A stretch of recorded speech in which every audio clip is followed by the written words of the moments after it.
முனி மேவும் ஜூனும் தான் ஒரு மீன் கிடைக்கும். அந்த மீன் சமைக்கலாமா? பேர் பறக்கிற கோலா. சரி. இந்த கோலா மீன் அதுவும் 2 வருஷத்துக்கு 2 மாதம் மட்டும்தான் கிடைக்கும்.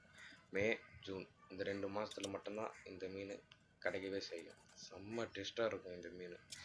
இந்த மீனுக்கு ஒரு சில ப்ரொசீஜர்லாம் இருக்குது செய்கிறதுக்கு.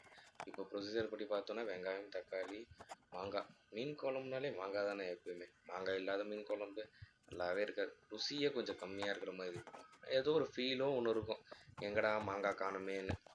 இப்போ அடுப்பை பற்ற வச்சுட்டு கடாயை வச்சுட்டு எண்ணெயை நல்லா தாராளமாக ஊற்றணும். கடுகு, வெந்தயம், சோம்பு இதை போட்டு கொஞ்ச நேரம் தாளிப்பு விட்ட பிறகு வெங்காயமும் கருவேப்பிலையும் போட்டு நல்லா வதக்கி விடணும்.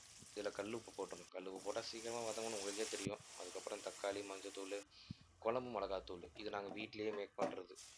அதுக்கப்புறம் கொஞ்சம் தண்ணி ஊற்றி ஆட் பண்ணி நல்லா லைட்டாக கொதி விடணும். பச்சை வடை போய் தான் ஆகணும், போனால் தான் நல்லாயிருக்கும். நெக்ஸ்ட்டு புளி ஊற்றிட்டு கொஞ்ச நேரம் கொதி விடணும். அதுக்கப்புறம் நம்ம அரைச்சி வச்ச தேங்காய், இந்த மீன் ப்ரொசீஜர்னு சொன்னனே, இந்த தேங்காய் தான் லாஸ்ட்டு.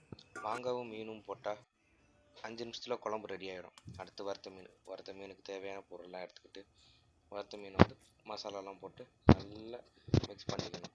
எலுமிச்சப்பழம் மெயினாக தேவை. கொஞ்சம் புளிப்பு தன்மையாகவும் இருக்கணும். எண்ணெயை ஊற்றிட்டு வறுத்த மீன் வச்சுட்டேன். 1 2 3 4 5 6 7 மீன் வச்சுருக்குறோம். அதனால் அப்போனா பார்த்துக்கோங்க மீன் எவ்வளோ குட்டியாக இருக்குதுன்னு. ஆனால் குட்டியில் தாங்க ருசி அதிகம். பொடி மீனில் தான் ருசியே இருக்கும், அதுவும் சத்தும் அதிகம். செம்ம டேஸ்ட்டாக இருக்கும் இந்த மீன். வறுத்த மீன் ரெடி ஆகிடுச்சு.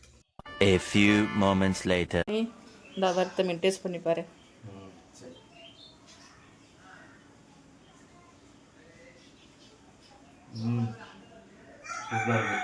குழம்பு பாரு.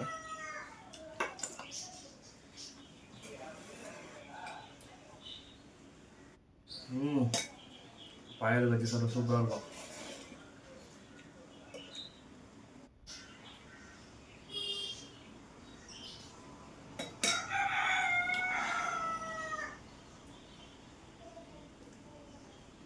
வா சூப்பராக இருக்கும்.